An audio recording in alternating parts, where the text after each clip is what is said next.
नमस्कार दोस्तों, आपका स्वागत है अपने YouTube चैनल में। आज हम कक्षा 12 के इतिहास विषय का प्रथम अध्याय ईंट मनके तथा अस्थियां अर्थात हड़प्पा सभ्यता आपके अध्ययन के लिए लेकर आए हैं। तो सबसे पहले आवश्यक है कि हम इतिहास पर अपनी एक बेसिक समझ विकसित कर पाए। जी हाँ दोस्तों, इतिहास विषय पर एक बेसिक समझ विकसित कर पाए, क्योंकि हम इतिहास विषय का प्रथम अध्याय शुरू कर रहे हैं और अगर हमारे पास बेसिक अंडरस्टैंडिंग नहीं होगी तो ये बेसिक अंडरस्टैंडिंग ना होना हमारे लिए आने वाले समय में थोड़ी सी समस्या का सामना करना पड़ सकता है। तो हम शुरू करते हैं अपनी आज की ये वीडियो। तो सबसे पहले हम समझेंगे कि इतिहास है क्या। तो दोस्तों, इतिहास कुछ बड़ा तूफान नहीं है। इतिहास सिर्फ अपने अतीत की घटनाओं का अध्ययन करना है, अपने अतीत की घटनाओं को समझना है, अपने अतीत को जानना है। लेकिन ये थोड़ा अलग है, कहानियों से, किंवदंतियों से, कल्पनाओं से अलग है। इतिहास में जो इतिहासकार अतीत की घटनाओं के बारे में बताता है वो स्रोतों के आधार पर ही बताता है, यानी कि कानून जिस प्रकार से सबूत मांगता है उसी उसी प्रकार से इतिहासकार से स्रोत मांगता है। तो इतिहास की जानकारी के लिए हम स्रोतों पर निर्भर हैं। जैसे कि पहला स्रोत है हमारा पुरातात्विक स्रोत। इतिहासकारों के पास मुख्यतः दो स्रोत हैं, एक पुरातात्विक स्रोत, एक साहित्यिक स्रोत। पुरातात्विक स्रोत, साहित्यिक स्रोत आगे जाके और वर्गीकृत हो जाते हैं, लेकिन हम मुख्यतः दो भागों में ही बांटते हैं। पुरातात्विक स्रोत मतलब अलिखित स्रोत, ऐसे स्रोत जो लिखे गए ना हो, जैसे कि जो सिक्के किसी राजा महाराजा के काल पर यूज हुए हों, मंदिर, भवन, औजार आदि मानव द्वारा प्रयोग किए गए औजार, मूर्तियां, अभिलेख इत्यादि, ये पुरातात्विक स्रोतों की श्रेणी में आते हैं। उसी प्रकार से दूसरी श्रेणी में हमारे पास साहित्यिक स्रोत है। साहित्यिक स्रोत मतलब लिखित स्रोत। लिखित स्रोत भी हमें इतिहास बताते हैं, जिसमें वेद, रामायण, महाभारत, चाणक्य कौटिल्य के द्वारा लिखा गया अर्थशास्त्र, किताबुल हिंद, राजतरंगिणी और इत्यादि बहुत सारे स्रोत हैं। और इतिहास जो हमारी पूरी पुस्तक है, पुस्तक की तीनों पुस्तकें हैं, उसमें हम हमेशा अपने को पाएंगे कि इतिहासकार स्रोतों की बात कर रहे हैं। तो स्रोत बहुत महत्वपूर्ण है, इसीलिए आपको थोड़ा सा इस विषय पर जानकारी होना आवश्यक है। तो हमने अपनी जानकारी विकसित कर ली है। अब हम आते हैं कि इतिहास, क्योंकि हमने पढ़ा जाना भी कि इतिहास अतीत की घटनाओं का बहुत बड़ा अध्ययन है। ठीक है, तो हमने ये जाना। अब इतिहासकारों ने क्या करा, इतिहासकारों ने इतिहास के अध्ययन को सुगम बनाने के लिए इसका वर्गीकरण करा कि हम अलग अलग कालखंडों में मानव इतिहास को समझने का प्रयास करेंगे। तो अगर हम ये जो वर्गीकरण है वो भारतीय इतिहास के संदर्भ में है, तो प्राचीन काल, मध्यकाल, आधुनिक काल, ये तीन कालखंडों में इतिहासकारों ने इतिहास को बांटा है। और ऐसा नहीं जैसे मैंने लिखा प्रारंभ से 750 की, 750 ईस्वी के तुरंत बाद मध्यकाल आ गया था।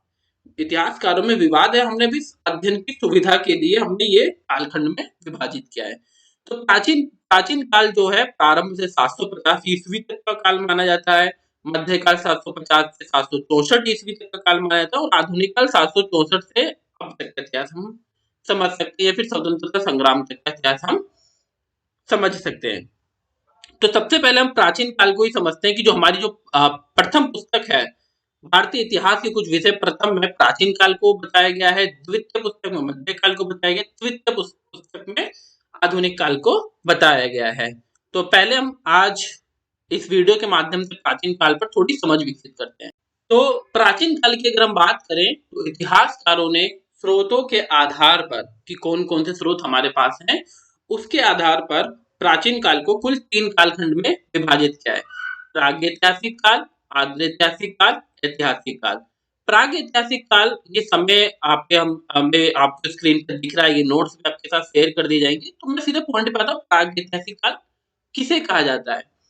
प्रागैतिहासिक काल या पाषाण काल मानव इतिहास का वो कालखंड है जिसके लिए हमारे पास किसी भी प्रकार के लिखित स्रोत नहीं है, यानी कि आदि मानव पढ़ा लिखा नहीं था और हमारे पास स्रोत नहीं है, तो हमें पूरी तरीके से प्राकृतिक स्रोतों पर निर्भर रहना पड़ता है। तो जी हाँ दोस्तों, आपने कक्षा 11 की पाठ्य पुस्तक में पढ़ा होगा आदि मानव इतिहास, तो वहां पर हमें प्रागैतिहासिक काल हम समझ सकते हैं।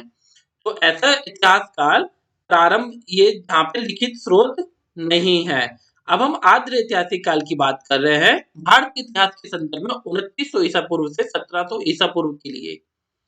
ये आद्र इतिहास काल वो इतिहास का वो कालखंड है जहां पर लिखित स्रोत तो हैं, लेकिन उस लिखित स्रोत को इतिहासकार यानी हम पढ़ नहीं पाए हैं, तो उसे आद्र ऐतिहासिक काल कहा जाता है। तो हड़प्पा सभ्यता की लिपि को हम पढ़ नहीं पाए, तो हड़प्पा सभ्यता का जो कालखंड है, जो इतिहास है, वो आद्र ऐतिहासिक काल में आता है। ऐतिहासिक कालखंड उसे उस कालखंड को कहा जाता है, इस कालखंड की लिपि को हम लिख पाई गई है और उस लिपि को हम पढ़ भी चुके हैं। तो आद्र ऐतिहासिक काल से ऐतिहासिक काल में हम लिपि पढ़ चुके हैं। तो एक समराइज करते हैं, प्रागैतिहासिक काल जहाँ की लिपि हम पढ़ नहीं पाए और है भी नहीं, और आद्र ऐतिहासिक काल जहाँ की लिपि है लेकिन हम पढ़ नहीं पाए, ऐतिहासिक काल जहाँ की लिपि तो है और हमने पढ़ भी लिया है। अब हम बात करते हैं पुरा पाषाण काल की। प्रागैतिहासिक काल को भी 3 कालखंडों में बांटा गया है पाषाण काल को। तो पुरा पाषाण काल, मध्य पाषाण काल, नव पाषाण काल। तो पुरा पाषाण काल मानव इतिहास का वो कालखंड है जो पूरी तरीके से मानव को खेती बाड़ी के बारे में बिल्कुल भी जानकारी नहीं थी। मानव जंगल में रहता था और कंदमूल, छोटे मोटे शिकार के माध्यम से अपना जीवन यापन करता था। मध्य पाषाण काल मानव इतिहास का वो कालखंड है जब वो धीरे धीरे पुरा पाषाण काल से अपने नव पाषाण काल में प्रवेश कर रहा था। और नव पाषाण काल मानव इतिहास का वो कालखंड है जो मानव ने धीरे धीरे कृषि करना प्रारंभ कर दिया था। तो जी हाँ दोस्तों, खेती करना प्रारंभ कर दिया था और खेती की शुरुआत से ही कहीं ना कहीं सभ्यता का उद्भव हुआ। तो हम यहाँ पे जो देख रहे हैं हड़प्पा सभ्यता, सभ्यता मतलब नगरीकरण। तो हमें जो इस अध्याय में पढ़ना है, तो वो हमें पढ़ना है नव पाषाण काल के बाद का इतिहास, आद्र ऐतिहासिक काल यानी हड़प्पा सभ्यता का इतिहास। तो हम आगे बढ़ते हैं अपने, तो हम अब शुरू करते हैं अपना हड़प्पा सभ्यता का इतिहास। तो दोस्तों, अध्ययन के लिए हमने हड़प्पा सभ्यता को 3 भागों में विभाजित किया। एक आरंभिक हड़प्पा सभ्यता, विकसित हड़प्पा सभ्यता, परवर्ती हड़प्पा सभ्यता। तो जो आरंभिक हड़प्पा सभ्यता है वो 2900 ईसा पूर्व से 2600 ईसा पूर्व के बीच पाई गई है। विकसित हड़प्पा सभ्यता 2600 ईसा पूर्व से लेकर 1900 ईसा पूर्व तक, और परवर्ती हड़प्पा सभ्यता 1900 ईसा पूर्व से लेकर 1700 ईसा पूर्व तक पाई गई है। इसे हम कुछ इस प्रकार से समझ सकते हैं कि जैसे कि हम बचपन में रहते हैं तो प्रारंभिक जीवन, और हम जवान हो गए तो विकसित जीवन, और जब हमारा बुढ़ापा आ रहा है तो परवर्ती जीवन।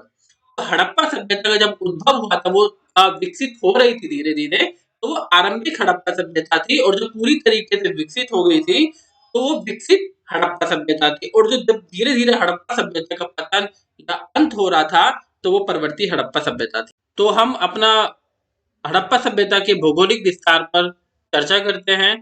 तो जैसा कि जो हड़प्पा सभ्यता का कुल भौगोलिक विस्तार था 12,99,600 वर्ग किलोमीटर था, यानी बहुत बड़ा विस्तार था, जिसमें हमारा उत्तर पश्चिमी भारत आ रहा है, पाकिस्तान आ रहा है, अफगानिस्तान का कुछ हिस्सा भी हमारा आ रहा है। और हड़प्पा सभ्यता के कुल 1500 से अधिक स्थल प्राप्त हो चुके हैं, यानी कि हड़प्पा सभ्यता में सिर्फ हड़प्पा शहर नहीं था, मोहनजोदड़ो भी था, चुनहुदाड़ो भी था, लोथल भी था, कालीबंगन भी था। तो बहुत सारे हड़प्पा सभ्यता की साइट्स हमें मिली है और 1500 से अधिक के स्थल हमें प्राप्त हो चुके हैं। तो अब हम देखते हैं कि हड़प्पा सभ्यता की खोज किस प्रकार से हुई। तो हड़प्पा सभ्यता का जो सबसे पहला नगर जिसको ऐतिहासिक तौर पर हम मानते हैं कि ये खोजा गया था, तो वो था हड़प्पा, स्वयं में हड़प्पा नगर। तो हड़प्पा सभ्यता की खोज 1921 में औपचारिक रूप से दयाराम साहनी द्वारा खोजी गई थी। और मोहनजोदड़ो जो नगर था हड़प्पा सभ्यता का, 1922 में रखलदास बनर्जी द्वारा खोजा गया था। और साथ साथ में इसी तरीके से हड़प्पा सभ्यता के जैसे हड़प्पा नगर खोजा गया, मोहनजोदड़ो खोजा गया, और भी स्थल खोजे गए हमारे। तो 1924 में जॉन मार्शल ने हड़प्पा सभ्यता की उत्पत्ति के संबंध में एक विस्तृत रिपोर्ट प्रस्तुत करी कि हमने इतिहास में, भारतीय इतिहास में एक प्राचीनतम और नगरीय सभ्यता का उद्भव देख सकते हैं। उसके बारे में एक विस्तृत रिपोर्ट थी। तो हड़प्पा सभ्यता की खोज की इतनी सी कहानी है, लेकिन बहुत दिलचस्प कहानी, आप इंटरनेट के माध्यम से इसे समझ और पढ़ सकते हैं और विकसित कर सकते हैं, लेकिन हमारे अध्ययन के लिए इतनी है। अब हम बात करते हैं हड़प्पा सभ्यता का नामकरण। तो भाई हड़प्पा सभ्यता का नाम, हड़प्पा सभ्यता हम इसे क्यों कहते हैं, तो और इसको किन किन नामों से जाना जाता है। तो हड़प्पा सभ्यता सबसे पहले प्रथम नगरीय सभ्यता कहा जाता है। सभ्यता मतलब एक बड़े पैमाने पर जो संस्कृति फैली होती है। तो भारतीय इतिहास में जो पहली बार शहर बने तो वो हड़प्पा सभ्यता के कालखंड में बने थे, या हड़प्पा सभ्यता ही थी, तो उसे प्रथम नगरीय सभ्यता भी कहा जाता है। अब सिंधु घाटी सभ्यता भी कहा जाता है, क्योंकि जो हड़प्पा सभ्यता के जो शहर थे वो सिंधु नदी के आसपास बने थे। लेकिन इसमें एक कंफ्यूजन है, क्योंकि जो जो हड़प्पा सभ्यता के टाइम की जो नदी है, सिंधु नदी भी थी और मुख्य सरस्वती नदी भी थी। तो हड़प्पा सभ्यता जो सरस्वती नदी अब विलुप्त हो चुकी है, तो हड़प्पा सभ्यता के जो नगर थे वो सिंधु नदी में भी, सिंधु नदी के किनारे भी बसे हुए थे और सरस्वती नदी के किनारे भी बसे हुए थे। तो इस प्रकार से हम ये नहीं कह सकते थे सिंधु नदी घाटी सभ्यता, इसको सिंधु सरस्वती सभ्यता भी कह सकते हैं। और साथ साथ में हम इसे कांस्य युगीन सभ्यता भी कहते हैं अधिकतर। कांस्य युगीन सभ्यता क्यों कहते हैं, कांस्य या ब्रोंज।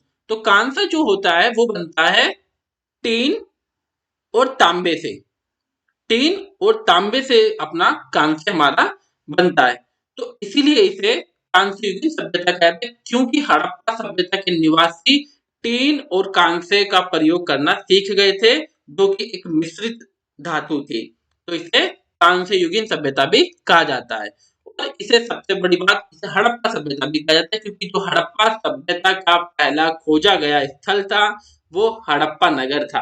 तो अधिकतर इतिहासकार हड़प्पा सभ्यता को हड़प्पा सभ्यता ही कहते हैं, उसके सिर्फ प्रथम खोजे गए स्थल के कारण। तो इस पर हमने अपनी समझ विकसित कर ली है। अब हम चलते हैं आगे की स्लाइड पर। हमने समझ लिया कि हड़प्पा सभ्यता के कौन कौन से कालखंड थे और हमें किस कालखंड के बारे में जानकारी हासिल करनी है, हड़प्पा सभ्यता कहाँ पर फैली हुई थी, और साथ साथ में हड़प्पा सभ्यता की खोज कैसे हुई। तो अब हम हड़प्पा सभ्यता के विभिन्न पहलुओं के बारे में जानकारी हासिल करने जा रहे हैं। तो दोस्तों, अब ये सिर्फ एक चीज आप गांठ बांध लीजिए कि जब भी हम किसी भी कालखंड का इतिहास की बात करते हैं, किसी भी देश के इतिहास की बात करते हैं, तो सिर्फ और सिर्फ हम उसकी खोज तक ही सीमित नहीं रह सकते। हमें उसके सामाजिक, आर्थिक, राजनीतिक और सांस्कृतिक पहलुओं पर भी अपनी समझ विकसित करनी होती है। तो हड़प्पा सभ्यता के हम आर्थिक जीवन पर समझ विकसित करेंगे, सामाजिक जीवन पर भी समझ विकसित करेंगे और वास्तुकला के जीवन पर उसकी समझ विकसित करेंगे। तमाम पहलुओं पर हम उस पर समझ विकसित करने वाले हैं। तो अभी हम जो हड़प्पा सभ्यता के आर्थिक जीवन पर हम एक अपना बेसिक अंडरस्टैंडिंग क्लियर करने वाले हैं। तो अगर हम अर्थव्यवस्था की बात करें कि हड़प्पा सभ्यता की अर्थव्यवस्था कैसी थी, तो अर्थव्यवस्था में दोस्तों कई प्रकार के कार्य आ जाते हैं। जैसे प्राथमिक क्रियाकलाप में कार्य आ जाता है कृषि, पशुपालन, मछली पालन। द्वितीय क्रियाकलाप में आ जाता है उद्योग धंधे। तृतीय क्रियाकलाप में आ जाता है अपने सेवा से संबंधित, व्यापार से संबंधित कार्य। तो हम सबसे पहले हड़प्पा सभ्यता के आर्थिक जीवन में बुनियाद यानी कृषि से उसकी शुरुआत करते हैं। तो हड़प्पा सभ्यता के जीवन निर्वाह के तौर तरीके क्या थे, कृषि को मुख्यतः जीवन निर्वाह के तौर तरीकों में देख सकते हैं। तो हड़प्पाई वासी कई प्रकार के पेड़ पौधों से, जानवरों से भोजन प्राप्त करते थे। अब हम कैसे कह रहे हैं, क्योंकि हड़प्पा सभ्यता के जो स्थल खोजे गए हैं वहां पे जले हुए अनाज, बीज की खोज हुई है, जिसमें गेहूं, चना, जौ, दाल तथा तिल एवं जानवरों की हड्डियां भी हमें प्राप्त हुई है। तो हड़प्पा सभ्यता की जीवन निर्वाह के तरीकों में हम एक अपनी समझ विकसित कर सकते हैं। तो ये जो दोस्तों जो स्लाइड्स आपको दिख रही है पीपीटी, वो आपके साथ शेयर कर दी जाएगी हमारी वेबसाइट के माध्यम से, टेलीग्राम चैनल के माध्यम से, साथ में इंस्टाग्राम के माध्यम से। तो कृषि की तकनीकें, और अब जीवन निर्वाह के तरीकों के में हम तो जान चुके हैं कि भाई यहाँ पर ये फसलें पैदा की जाती थी। अब कृषि जो की जा रही थी, उसमें हड़प्पा सभ्यता में कौन-कौन सी तकनीकों का प्रयोग किया जा रहा था? तो दोस्तों आप सीधे एक देखिए कि आप इतना जानते हो, ग्रामीण परिवेश से हैं, शहरी परिवेश से हैं, आपको इतनी जानकारी होगी। जब हम कृषि करते हैं तो सबसे पहले जुताई होती है, बुआई होती है, सिंचाई होती है, फिर कटाई होती है। तो इन सभी 4 से 5 चरणों में हम अलग-अलग तकनीक का प्रयोग करते हैं। तो हड़प्पा सभ्यता में जो हमने कई जैसे चोलिस्तान हो गया और बनावली हो गया, से हमें मिट्टी के बने हुए हल मिले, खिलौने मिले हुए हैं हमें। तो हम इतनी सी समझ अनुमान लगा सकते हैं कि जब हड़प्पा सभ्यता के निवासी हल से परिचित थे, यानी हल से जब वो परिचित थे तो अपनी खेती-बाड़ी की तकनीकों में उसका वो प्रयोग किया करते थे। और साथ-साथ में अ, ह फसल काटने के लिए जो हँसिया होता है, वो भी हड़प्पा सभ्यता से हमें मिला है। तो और साथ-साथ में हमें जोतों के खेत की जुताई के प्रमाण भी मिले हैं। और साथ-साथ में सिंचाई के प्रमाण हमें हड़प्पा सभ्यता से भी हमें मिले हैं। अब हम बात करते हैं जो हमने प्राथमिक क्रियाकलाप पर एक समझ विकसित कर ली कृषि के बारे में। अब हम बात करते हैं हड़प्पा सभ्यता के मुख्य बिंदु उद्योग। उद्योग मतलब कि जो कच्चे माल का प्रयोग करके हड़प्पाई निवासी उसे उद्योग में मतलब कि बहुमूल्य वस्तु में परिवर्तित करते थे। तो हड़प्पा सभ्यता के स्थलों से हमें उद्योग या शिल्प निर्माण के साक्ष्य भी मिलते हैं। शिल्प निर्माण में मन के बनाना, शंख की कटाई, धातु कर्म, मोहर निर्माण, बाट बनाना, ईंट बनाना शामिल था। तो मानके यहाँ पे मनके है साथियों, जब आपके साथ पीपीटी शेयर की जाएगी तो उसे हम ठीक कर देंगे मनके को। तो मनके जैसे कि आपने देखा होगा कि जब आप माला पहनते हैं तो माला में छोटे-छोटे गोल-गोल आकार के मनके प्राप्त होते, मोती प्राप्त होते, तो उन्हें मनके कहा जाता है। अलग-अलग टाइप के बने जाते थे। कुछ गोल मनके बनते थे, ढोलकी मनके बनते थे, चौकोर मनके बनते थे। और शंख की कटाई होती थी, धातु कर्म के जैसे कि आपको बताया गया है कि हड़प्पा सभ्यता में कांस्य धातु का प्रयोग किया जाता था, टीन का प्रयोग किया जाता था, तांबे का प्रयोग किया जाता था, तो धातु कर्म का वहाँ पे प्रयोग किया जाता था। मोहरें बनाई जाती थी, बाट जो वजन तोलने के बाट बनाए जाते थे, ईंट बनाई जाती थी, तो हम कह सकते हैं हड़प्पा सभ्यता में उद्योग काफ़ी विकसित अवस्था में था। बल के कई प्रकार के पत्थर एवं धातु से बनाए जाते थे जिसमें तांबा, मिट्टी, सोना, कांसा, शंख, सेलखड़ी इत्यादि शामिल थे। अब इतिहासकारों को कैसे पता चला कि हड़प्पा सभ्यता में उत्पादन केंद्र थे जहाँ पे इंडस्ट्री लगी हुई थी? तो पुरातत्वविद ऐसे स्थलों की पहचान अक्सर शिल्प कार्य से संबंधित कूड़ा-करकट एवं मलबे से संबंधित स्थलों से करते हैं। तो इतिहासकारों को जब किसी साइट पर बहुत जो उत्पादन जैसे कि हमने मिट्टी के बर्तन बनाए, मिट्टी के बर्तन बनाने के बाद मिट्टी तो बन गई, बर्तन बन गए और जो मिट्टी थी वो टूटी-फूटी रह गई। शंख हमने बनाया, तो शंख को हमने आकार में ढाला, टूटा-फूटा बाहर फेंक दिया। मनके हमने बनाए पत्थर से, तांबे से, सेल-खड़ी से मनके बना लिए और उसका टूटा-फूटा पार्ट बाहर फेंक दिया। तो एक जो कचरा जो जम गया है, कचरा या फिर हम बोलेंगे अपशिष्ट पदार्थ जो फेंक दिया गया है, उससे हम कह सकते हैं कि यहाँ पर इतिहास के किसी समय में, किसी कालखंड में ये एक इंडस्ट्री का उत्पादन केंद्र रहा होगा। तो दोस्तों अभी तक हमने एक समझ विकसित करी है कि हड़प्पा सभ्यता इतिहास है क्या, इतिहास को किन कालखंडों में बांट सकते हैं, हड़प्पा सभ्यता की खोज कैसे हुई। तो आई होप आपको ये वीडियो पूरी समझ में आई हो। हम इसके दूसरे पार्ट में हड़प्पा सभ्यता के सामाजिक और नगर नियोजन और साथ-साथ में हड़प्पा सभ्यता के राजनीतिक और हड़प्पा सभ्यता का अंत कैसे हुआ, इस पर एक समझ भी विकसित करने वाले हैं। वो वीडियो जल्द आपके साथ दोबारा से हम आपके साथ जुड़ते हैं। तो थैंक यू दोस्तों। अगर वीडियो पसंद आए तो लाइक करना, अपने दोस्तों के साथ शेयर करना, अपने स्कूल के ग्रुप में शेयर करना। और फिर अगर कुछ सजेशंस हैं, आप कमेंट बॉक्स में जाके सजेशंस देना। Thank you.